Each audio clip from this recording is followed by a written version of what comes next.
میدونی خیلی از ماها فکر میکنیم توی رابطه بودن هیچ پیش شرطی نداره. خیلی راحت میتونی بری توی یه رابطه، فقط کافیه بلد باشی چطوری مخ بزنی. من صفورا هستم. میخوام اینجا براتون در رابطه با تجربه کاری خودم با مراجعینم صحبت کنم. میخوام براتون از مثالای واقعی توی دنیای واقعی حرف بزنم.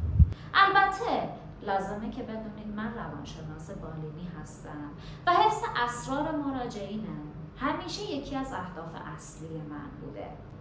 پس مثالهایی که براتون میزنم با یه سری تغییراته برای حفظ حریم شخصی مراجعینم. یه مشکلی که توی روابط ما وجود داره اینه که فکر میکنیم هر چقدر به خانواده اصلیمون بیشتر برسیم و از خانواده‌ای که جدیداً تشکیل دادیم جدا بشیم نشون دهنده اینه که ما فرزند خلف اون خانواده‌ایم، به خصوص توی روابط ما ایرانی‌ها. یا اگه شرایطی داشته باشیم که فرزند آخر یه خانواده باشیم، خواهر برادرای دیگه‌مون رو دیده باشیم، زندگی‌هاشون رو ببینیم و ببینیم که اونا چطوری با پدر و مادرمون برخورد میکنن، این قضیه باعث میشه تا بیشتر ما حواسمون رو جمع بکنیم که با خانواده هامون یه رفتاری داشته باشیم که بتونیم با اونها عادلانه برخورد بکنیم.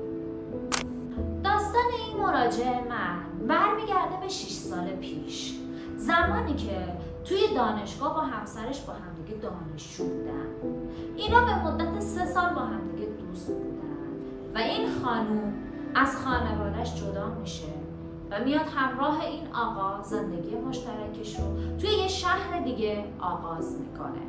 مراجعم میگفتش که توی این شهری که دارم زندگی میکنم پدر و مادر برای پسرها خیلی مهم هستن. ما توی این 2-3 سال زندگی مشترکمون من به شخص خیلی آسیب دیدم، خیلی ضربه ها بهم وارد شد، در صورتی که توی دوران دوستیمون اصلا یه همچین مشکلاتی رو نداشتیم و من فکر میکردم که شخص اول زندگی همسرم من هستم. تصورم اینطوری بود که زن و مرد با هم باید در مورد مسائل مالیشون مشورت بکنن، چون میدونید هم من و هم همسرم با هم شاغلیم، اما حتی حسابای منم نحوه خرج کردنش همش دست همسرمه و در مورد تمام اونا همسرم تصمیم میگیره.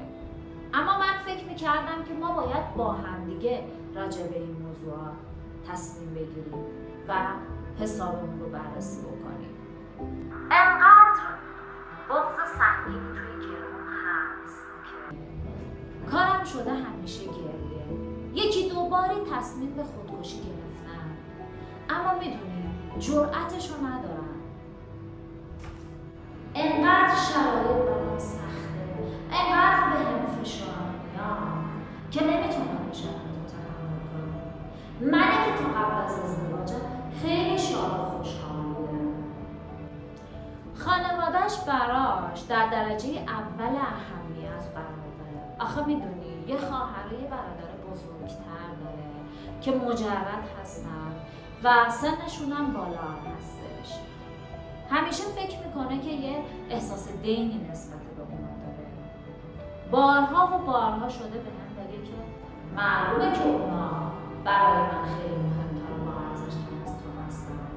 همین باعث شده تا من یه حس کینه نسبت به اونا داشته باشم. یکی از دلایلی که اینجا باعث ایجاد کینه شده توی این رابطه همین حرف همسر اون مراجع منه که برگشته بهش گفته معلومه که خانواده‌ام برام در درجه اول اهمیت قرار دارن. وقتی این صحبت به وجود میاد اینجا یعنی مرگ یک عاطفه توی رابطه ما. مراجعم میگفتش که توی حتی محیط 2 نفرم وقتی هیچ کسی هم نبود بازم من مقصر بودم و همیشه به من میگفت همسرم که تو نسبت به خانواده من حسودی و یه حس بدبینی داشت که من انگار یه حسادتی به خانوادهش تموم بحث هامون که راجع به خانواده ها بود من مقصر بودم. ما با خانواده همسرم خیلی ارتباط داریم و اگه 10 روز پشت سر هم بریم خونشون، روز 11 باز دوباره همسرم تقاضای رفتن داشته باشه، من بگم که من نمیام، همون یه روز رو میگه تو با خانواده من بدی و انگار با اونا دشمنی داری. عروسای قبلیشون با این خانواده بد بودن، اما من خیلی آدم دلسوزی هستم. اگه بحثی بین من و همسرم پیش بیاد، همسرم میگه تو میخوای منو از خواهر برادرم جدا کنی. مشکل بعدی که اینجا وجود داره اینه که همسر این مراجع من میخواسته در واقع جلوی یه سری از این اتفاقات رو بگیره. یعنی در واقع یه جوری داشته پیشگیری میکرده. پیشگیری از چی؟ از این که نکنه رفتار خانمش شبیه به رفتار عروسای قبلیشون باشه. مسئله بعدی، اون خانوم اینجا نقش قربانی رو بازی میکرده. گفته من خیلی دلسوز هستم. اینجا نقش قربانی رو بازی کردن باعث میشه تا انتظارها از اون خانوم بالاتر بره. مراجعم میگفتش که ما حتی 2-3 باری تا پای طلاق هم رفتیم، تصمیم به جدایی گرفتیم، اما خود همسرم نذاشت و خانواده من هم اجازه ندادن. پدر و مادر من یکی از مخالفین اصلی جدایی ما هستن. اگه ما جدا بشیم مادرم دق میکنه، آرزومه که مادرم بلایی سرش بیاد یا بمیره تا من بتونم راحت جدا بشم. یکی دیگه از مشکلاتی که توی این سبک خانواده ها به وجود میاد اینه که خانواده ها تلاش میکنن تا این روابط رو هر طوری که شده حفظش بکنن. میدونی چرا؟ برای اینکه خیال خودشون راحت تره. وقتی اینا سر خونه زندگیشون باشن خاطر اون خانواده امن تره. مراجعم میگفتش که من و همسرم محیط کارمون یکیه.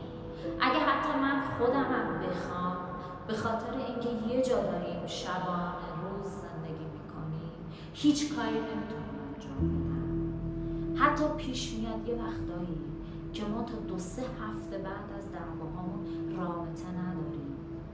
هر دفعه به همسرم شکایت میکنم که چرا این اتفاق میفته، میگه وقتی ذهنم درگیر باشه نمیتونم به رابطه فکر کنم. توی 90% مواقع همسرم باید بخواد تا ما بتونیم یه ارتباطی رو برقرار کنیم.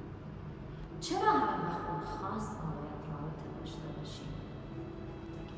به نظر من یکی از دلایلی که این ازدواج داره شبیه به یه بیماری مزمن میشه از بین رفتن رابطه عاطفی هستش که همون ارتباط جنسیه. مرگ رابطه جنسی مرگ یک ارتباط، یک عاطفه است.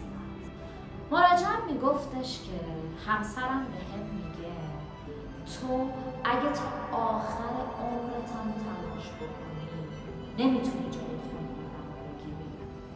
میدونی همسر من برادرش با خانومش با هم مشکل داشتن و خانوم برادرش تصمیم و زمانی که میخواسته بمیره بچه‌ش رو